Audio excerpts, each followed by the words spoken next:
Her name is Alara, and she has watched over this stream since the first tree took root in the Whisperwood. Every morning, as the world teeters between night and day, she comes to sit on her favorite mushroom and listen to the water sing.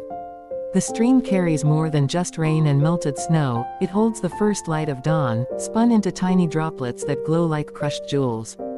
Alara calls it dawn's breath, and it is the lifeblood of her forest home. Lately, the song of the water has grown quiet, and the dawn light in its currents has grown thin. Alara knows why. The heart of the Whisperwood, a great oak that anchors all magic in the forest, is slowly losing its strength. Without its warmth, dawn can no longer pour its light into the stream. She traces the veins on her wings, which have begun to dull at the edges. If the stream fades, she murmurs to the mushrooms at her feet, so does everything we are. Following the stream upstream, Alara ventures into parts of the forest she hasn't seen in centuries. The path grows narrow, and the air grows thick with ancient magic.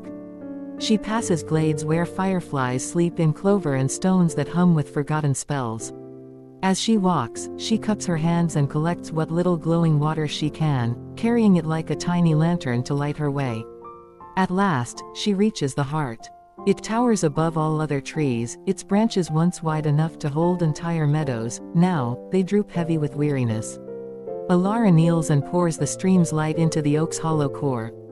Then, she does what no fairy has done before, she presses her palm to the bark and lets her own magic flow into the tree. Her wings shimmer bright as starlight, and the stream behind her begins to glow with renewed strength.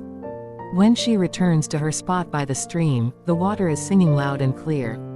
Dawn's light floods through its currents, spilling into the forest and touching every leaf, every stone, every living thing.